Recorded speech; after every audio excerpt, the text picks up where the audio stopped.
সত্যদেব দত্ত, তোমার ডাকে দিতে সারা তোমার বেধি বলে এসে উপস্থিত হয়েছে স্বয়ং জগৎ জননী মা। মা এসেছে? সত্যদেব দত্ত, মা যদি এসে থাকে আমি কেন দেখতে পাচ্ছি না ভাই? একিরে মা, এ তোর কেমন লীলা? স্বামী মায়ের দর্শন। বললে ভাই, কি বললে? তোমার অঙ্গ স্পর্শ করলে আমি আমার মায়ের দেখা পাবো, তবে তোমার অঙ্গ স্পর্শ করে আমি আমার মায়ের দেখা যাব।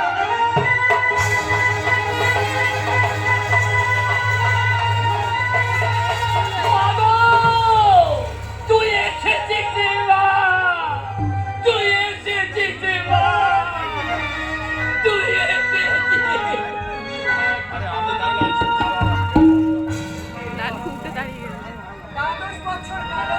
সকালে সকালে জানে দ্বাদশ বছরের অবতার, তাই তো